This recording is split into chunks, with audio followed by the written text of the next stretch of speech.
Rallying is a relatively new sport. It's a race against time, a fight against the elements and man-made obstructions, a test of skill and courage, engineering acumen and physical endurance. It's a modern sport and, like others more matured, commands growing commercial attention and a host of frenzied followers. With a kitty of over 6,000 pounds, the Henley Forklift Galway was typical of modern Irish internationals.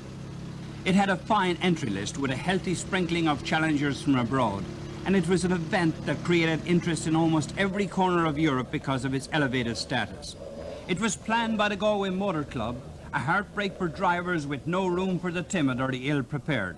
I'm John Taylor from England, and I'm a Ford Works driver who previously won the European Rallycross Championship and has now turned to rallying, and I've come to Galway for the third time, and I hope it's third time lucky and I'm going to win the Henley Forklift Rally. 70% of the rallies I'm doing are with pace notes, but the 30% is still like this rally. Well, obviously Gilbert in another Ford Escort, Billy Coleman, Derek Boyd, who went very well in Ulster, Brian Nelson, of course. I think those are the main dangers. Well, I've been here so often now, I'm going to take my time tonight.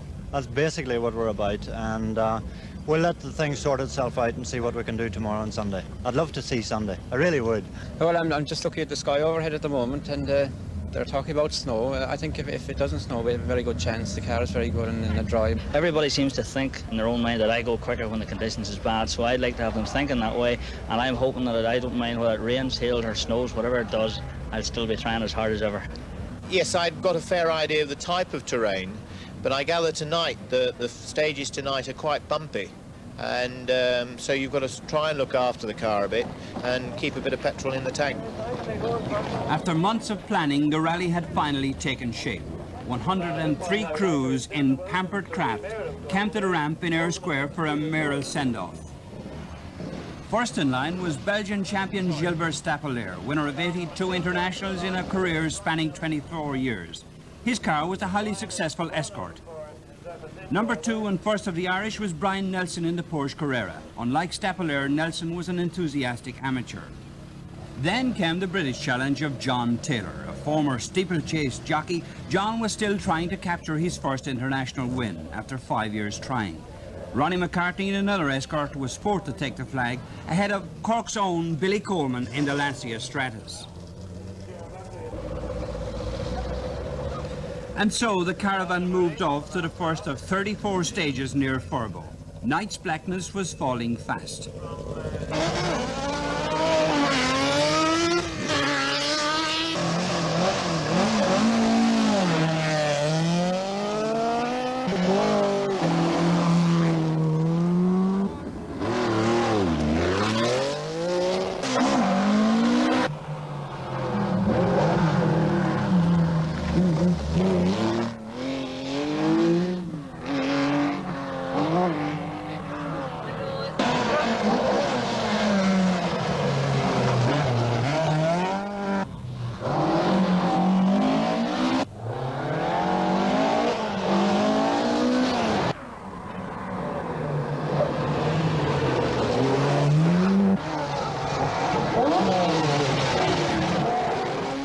Taylor in the Escort was the initial leader from Coleman and McCartney, with the Cork Escorteers Michael O'Connell and Gerald Buckley only seconds back. And then the field ran into a virtual blizzard, which made conditions treacherous, for some at least. Well, it's very slippery. Jill's used to the snow, so we hope that in a way it'll be an advantage to us. Well, I've rallied quite a bit in Finland, and you know, I've got used to the snow, I suppose, from there. The only thing is that you're allowed studs in Finland.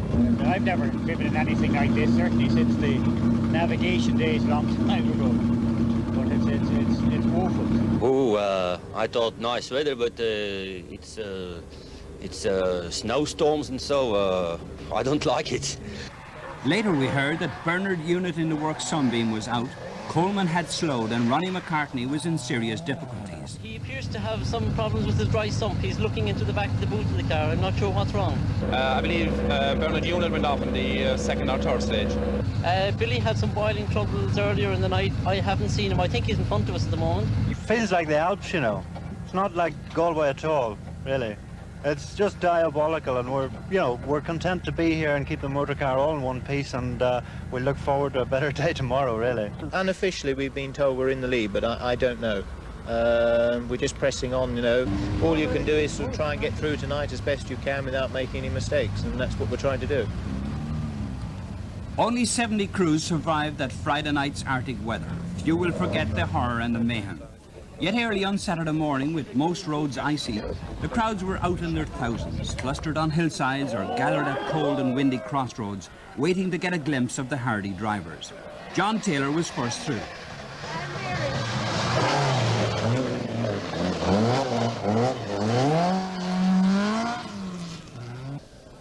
But he collected a puncture. On his way over the infamous corkscrew in Clare, there was no time to change the wheel. For once his lead was precarious and a hungry posse was following. Brian Nelson, Noel Smith were two of the sideline Porsches. Coleman, even without a puncture, found the Lancia a handful.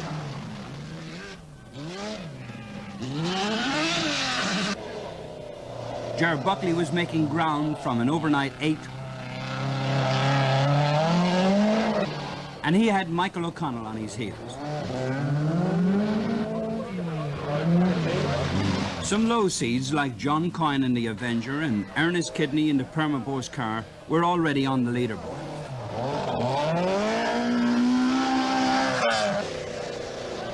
Buckley caught and passed his cousin Billy Coleman on the corkscrew stage.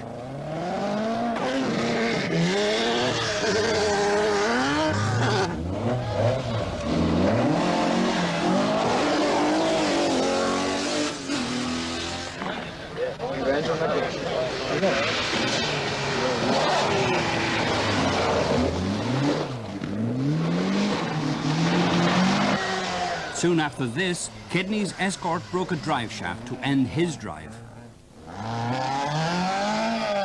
Brendan Fagan from Dublin was now in the top 10, and incredibly at this point, John Lyons from Castlederrig in his standard Escort was challenging Taylor's lead.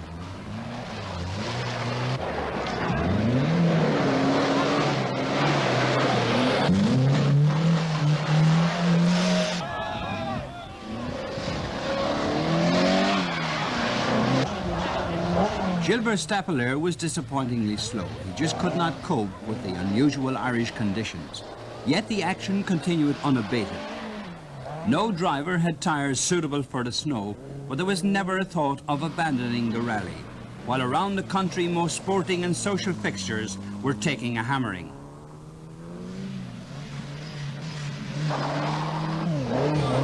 Some drivers even enjoyed the difference. Conditions are very difficult just at the moment, particularly after the corkscrew hill, but this is what rallying is all about. It's what makes it enjoyable, the unknown. Standard cars were for once at an advantage. Even automatic transmission helped one competitor. Very enjoyable indeed. The old CVT is a terrific transmission on the snow. The old lack of power isn't a hindrance at all. In fact, the more powerful cars I think are a bit slower than us in some of the stages.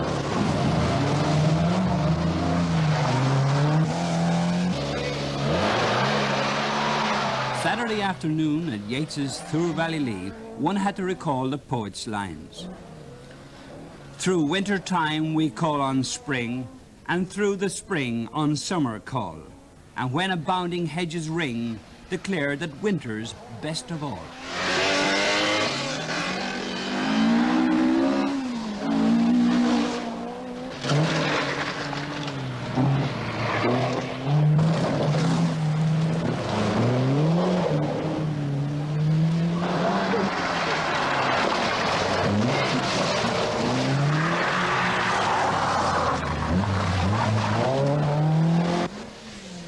At Loch Coultre, as the almost ended another day, Taylor had consolidated his lead.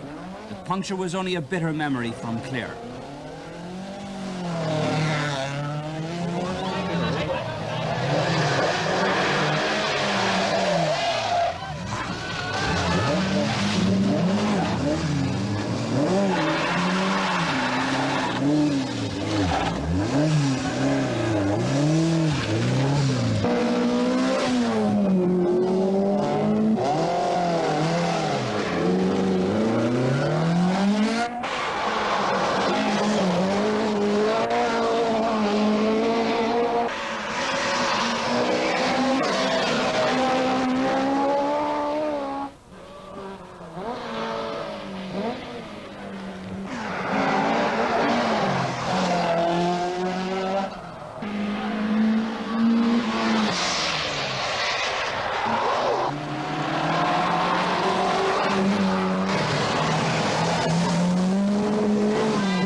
John Lyons was credited with second behind John Taylor. Michael O'Connell, John Kine and Brendan Fagan made up the top 5. Robin Lyons was out and Billy Coleman, still battling with the Stratus, was for the moment at least eliminated. Sunday morning before the final onslaught, it was a time to count the cost. Only 45 cars were left running, some sorely bent. Visitors were already willing to hand out compliments to the organisers, and Galway's hoteliers were able to count the race week type wealth. At Galway Race Week, we normally are full. Anyway, there's fantastic demand for bedrooms. The Galway Rally comes at a time when there isn't any great demand. It fills us up at a vital time in February. It starts the season for us. I suppose between rally supporters and followers, between 20 and 30,000 people approximately would have been in Galway this weekend. In terms of money, we feel around about £250,000. If the rally went from Galway, we would have a very quiet period right through the month of February, right through up to Easter. The main changes I would like to see is more town involvement. There's plenty of business for the whole town. It seems to be centred in one location at the moment, that is Ayr Square. There doesn't seem to be a whole lot of business circulating through the town. We feel that everybody in the town should be made aware of the advantages that can be gained from it, and they should all get involved in that situation. Well, actually, I'm a FIA observer, and I came to see, since this is an international rally, to see that all the rules and everything is kept all right. Oh, not because I'm in Galway. The only thing you have wrong is the weather and the telephone systems. But as far as a rally, it is very good indeed. The stages are excellent, and I think the organisation is first class. Probably the character of the rally in England and Ireland also is a bit different than the rallies in Europe. We have rough roads, very rough roads, and whereas here there's more tarmac. So the driver has to go much more faster here. So the skill of the driver is very much tested. And we've got to get all the good clubs in Ireland and the good clubs in England who are running what you and I call internationals to come together as a complete family, put some money in the kitty, and really speaking, organise it themselves with the aid of their national clubs more than bringing in commercial sponsors. Because then I think you'll collect money, you'll collect with people, and I'm sure the tourist board will help us. I think you're extremely lucky because, as you know, you can close roads where in Great Britain we can't do it, and that must attract people. I think what we've got to do is encourage them to go over more than they do.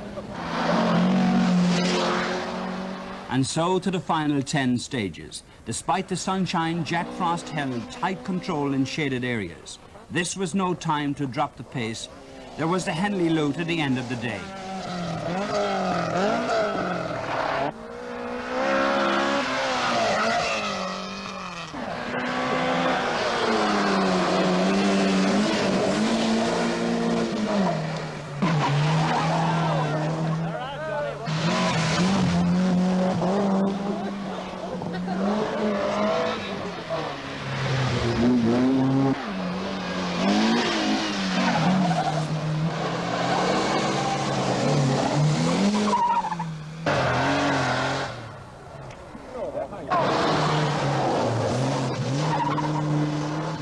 Brendan Fagan retired, so did John Kine, Robin Lyons and Derek McMahon, and Billy Coleman was reinstated on appeal. After 3 more stages, John Taylor was 5 minutes to the good. He was now odds-on for that £1,000 first prize. Well, a bit apprehensive. We don't know what these 3 stages are like. They say there's a lot of snow about. The car's as we brought it over here, and it's very good.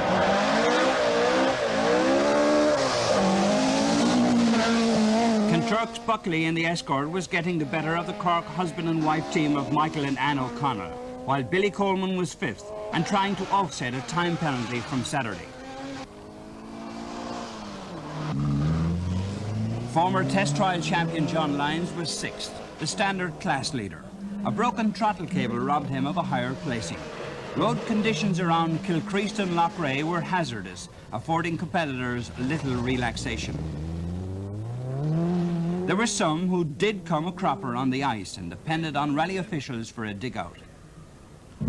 The thousands of spectators, while paying little regard for competitors on the speed tests, caused a massive traffic jam at Seven Springs.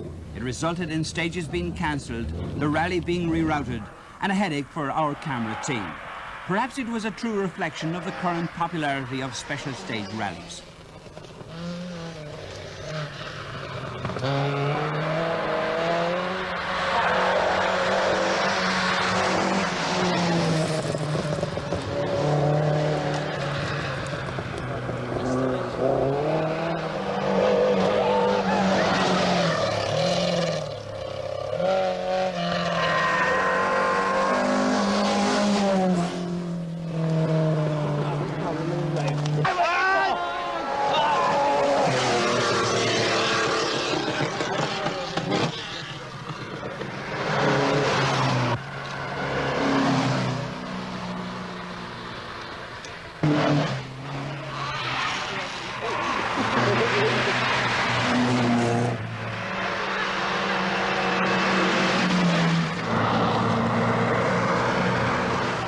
So after 3 hectic days and 300 miles of stages, the 40 delighted survivors returned to Galway City, few of them without scratches. We want 15 minutes off the time that's there.